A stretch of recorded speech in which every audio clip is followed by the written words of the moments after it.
Halo, apa kabar teman setia saya, penonton setia saya di channel YouTube Tambunan Official. Channel yang khusus membahas hukum, eh, politik, keamanan, berita terkini dan terhangat sesuai fakta dan data. Kali ini kita membahas terkait tentang isu-isu yang hangat, yang dimana adanya isu-isu terkait penyebaran virus corona yang ternyata sudah sampai di Indonesia. Tetapi di Indonesia ini hal-hal yang menyangkut tentang kesehatan juga dipolitisasi. Yang intinya saya penasaran juga berita beberapa hari ini lockdown apa itu lockdownnya kan? Lockdown itu aslinya istilah-istilah baru ya kan. Seperti saya ini orang awam ini kan seperti istilah-istilah baru, orang-orang nggak paham kan langsung menyebutkan lockdown. Ternyata setelah saya searching di Google, lockdown itu pengertiannya terkait dengan protokol darurat yang dimana tentang pembatasan suatu wilayah yang ada agar dimana masyarakat tersebut tidak boleh keluar ataupun keluar masuk lah, baik kendaraan dan segala macam. Tetapi tentang ternyata lockdown ini ataupun protokol darurat ataupun bisa disebut sebagai istilahnya namanya force major. Force major ini adalah bencana yang dimana di luar dari kemampuan manusia. Karena ini kan terkait daripada isu virus-virus ini kan bukanlah keinginan daripada kita, tetapi sebenarnya berasal dari negara lain yang dimana terjangkit wabah virus tersebut, yang dimana korban juga ataupun yang mengalami bukan hanya negara kita, negara-negara tetangga, negara-negara yang lain pun juga terjangkit. Tetapi negara asalnya di Wuhan lah namanya, itu sudah banyak yang sembuh gitu dia. Dari ribuan sudah banyak yang sembuh, sudah banyak yang pulih. Artinya terkait virus ini juga orang yang terpapar belum tentu juga sakit, dan orang yang sakit belum tentu juga meninggal, tergantung juga imunitas, daya tahan tubuh dan kesehatannya, ya kan, dan cara makannya juga kan gitu kan, jangan banyak-banyak dugem lah kan gitu ya, perbanyak istirahat di rumah, pikiran yang sehat, kurangi berinteraksi sosial atau salaman, ciuman, cipika-cipiki, gak usah dulu lah. Sama juga nih seperti pilek gitu, orang kalau sudah pilek salaman kita juga ikut pilek. Cuma dia yang diserangnya juga kan pasti beda kan gitu kan. Biasa kalau flu itu dia bersin, hidung tersumbat, sakit tenggorokan, kepala ringan atau berat, batuk, demam, bisa juga tidak demam. Tapi kalau virus ini dia 3 gejala, demam tinggi, batuk, dan sesak napas. 3 gejala itu, demam tinggi, batuk, sesak napas. Disitulah namanya memang perlunya penanganan yang sistematis.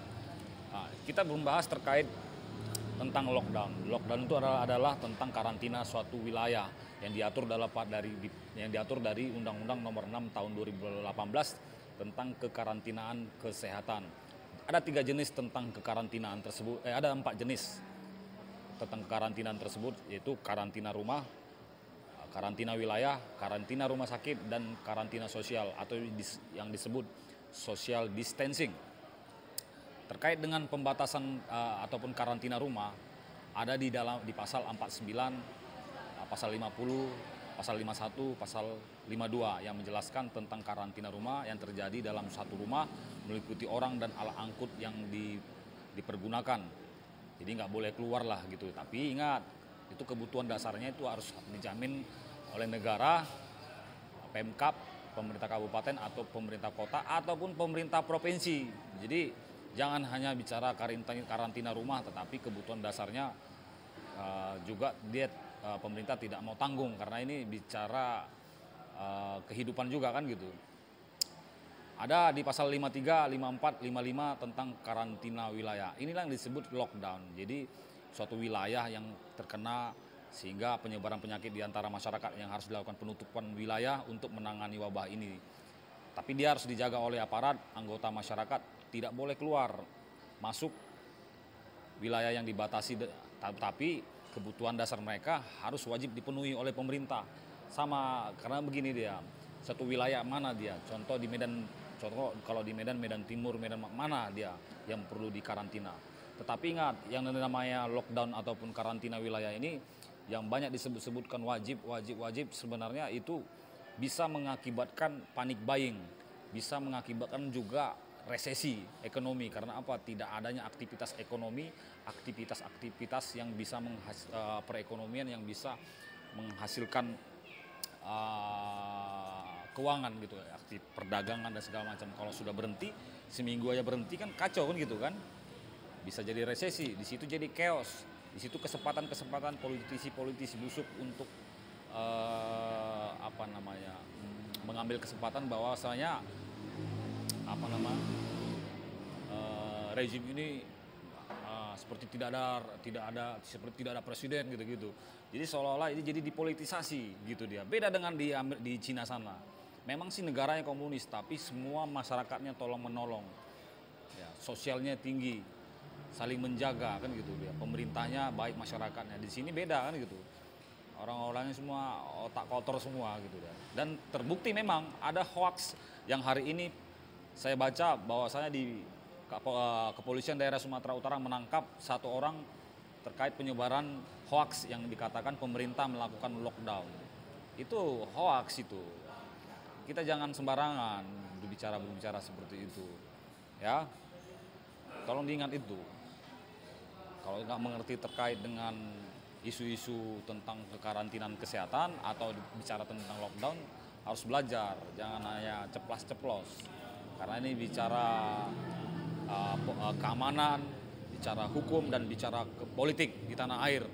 Harus stabil gitu dia. Isu-isu ini harus dijaga supaya perekonomian terjaga, tetap ada sustainable, tidak ada chaos, tidak ada panic buying dan segala macam.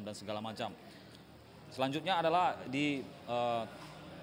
tentang karantina rumah sakit, itu diatur di pasal 56, 57, 58 ya kan. Yang dimana tentang karantina rumah sakit ini wabahnya dibatasi hanya di dalam satu atau beberapa rumah sakit aja. Ya, rumah sakit akan dikasih garis batas dan dijaga oleh aparat. Dan kebutuhan dasar mereka wajib dipenuhi, kebutuhan dasarnya. Ya kan? Jadi suatu rumah sakit mana yang terkena virus corona itu harus dijaga aparat. Karena di beberapa pasal itu ada ancaman hukumannya, di mana PPNS atau penyidik pegawai negeri sipil tentang penyidik pegawai negeri sipil kekarantinaan kesehatan itu juga wajib bekerjasama dengan penyidik daripada kepolisian untuk menjaga ini. Ada ancaman-ancamannya seperti contoh nahkoda yang dimana penumpangnya terinfeksi virus tersebut harus apabila dia bersandar dia harus mendapat izin dari kekarantinaan kesehatan. Apabila tidak ada izin maka dia ada ancaman itu, kalau 5 miliar atau berapa gitulah. Terus seorang pilot yang disinyalir penumpangnya terkena juga virus, juga seorang pilot itu harus mendapat izin dari kekarantinaan kesehatan. Kalau tetap ngotot, maka dia wajib ada kena situ, ada pasal-pasalnya itu, denda miliaran, dihukum penjara juga, ya kan. Terkait korporasi juga, itu ada di situ ancaman-ancamannya di dalam pasal tersebut. Karena ini bicara tentang wabah, terkait bicara keselamatan manusia gitu dia. Yang terakhir itu tentang pembatasan sosial atau social distancing. Itu diatur di pasal 59 di pasal 59. Jadi yang dimana adanya berita terkait meliburkan sekolah, menutup mal-mal, membatasi transportasi, itu sebenarnya bukanlah lockdown, itulah yang disebut namanya pembatasan sosial ataupun social distancing. Social distancing ini sebenarnya jangan juga merembet menjadi permasalahan sosial juga. Karena apa? Ini kan hanya membatasi kerumunan-kerumunan, tetapi kan orang kan juga harus mencari makan juga, memenuhi kebutuhan sehari-hari. Kalau sempat seminggu nggak bisa bekerja, siapa yang memenuhi kebutuhan dasarnya? Mereka kan harus butuh makan juga. Mestinya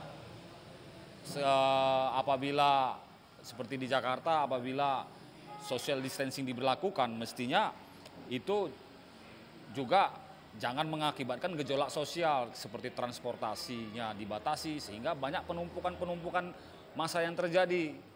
Mal-mal dibatasi kan gitu kan. Jadi banyak penumpukan massa juga bisa mengakibatkan ada virus berkembang di situ. Saran saya apabila melakukan karantina sosial, bagaimana tentang kebutuhan dasar hidup daripada seseorang itu, kan gitu. Mereka kan butuh juga bersosialisasi, berinteraksi, apalagi mungkin pekerja-pekerja non formal. Kan ada juga pekerja formal, pekerja non formal juga memerlukan namanya sosial, hubungan-hubungan sosial gitu, bertemu dengan banyak orang sehingga dia untuk memenuhi kebutuhan dasarnya. Sebenarnya kalau bicara terkait virus corona tersebut dengan gejala flu, dia hampir mirip, cuma ada 3 gejala yang spesifik di dalam virus corona ini, seperti demam tinggi, batuk, dan sesak napas. Demam tinggi, batuk, dan sesak napas. Tapi hati-hati bagi orang tua yang mempunyai komplikasi penyakit gula, ya kan, atau diabetes, sehingga penanggulangannya tidak sama dengan orang-orang yang tidak ada penyakit bawaan lainnya sehingga tidak mengakibatkan komplikasi. Sebenarnya selain dari virus ini sebenarnya ada juga hal penyakit yang membunuh seperti DBD, ya kan?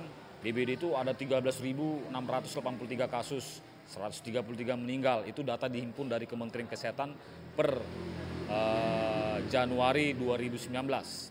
Ada juga lagi namanya virus TBC, itu 482.000 kasus. Itu di tahun 2018, itu data dari Kementerian Kesehatan. Ya kan? Intinya apa? Bahwasanya kita ini harus menjaga namanya kesehatan kita harus dijaga,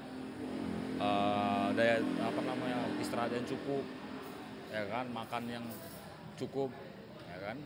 Dan pemerintah atau Pemprov atau Pemkap yang melakukan terkait social distancing juga jangan juga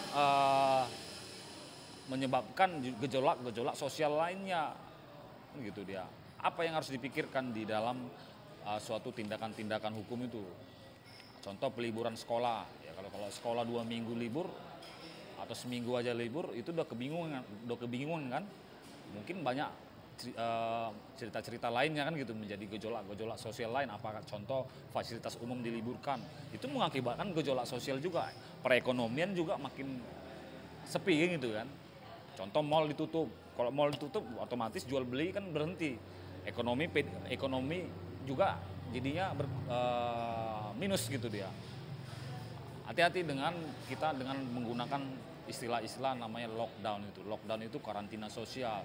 Itu dampaknya lebih dahsyat daripada virus corona, bisa mengakibatkan panic buying, bisa mengakibatkan resesi, bisa juga terakhir mengakibatkan chaos gitu dia. Banyak orang-orang yang mengambil kesempatan dalam peristiwa ini, padahal ini adalah wabah pandemik global yang dimana ternyata bukan juga Indonesia yang mengalami, negara-negara lain juga mengalami. Jadi demikianlah komentar saya terkait daripada tentang lockdown ini. Ternyata sebenarnya diatur dalam Undang-Undang Nomor 6 Tahun 2018 tentang kekarantinaan kesehatan, ya kan? Jadi jangan sebarkan hoaks, jangan mencari kesempatan dalam kesempitan, ya kan? Jaga kesehatan, jaga keluarga kita, jauhi daripada tempat hal ramai, dan juga berpikiran positif. Sekian dari saya, kita akan bahas topik-topik selanjutnya, topik-topik hukum, topik-topik keamanan, politik terkini, terhangat sesuai fakta dan data. Salam dahsyat.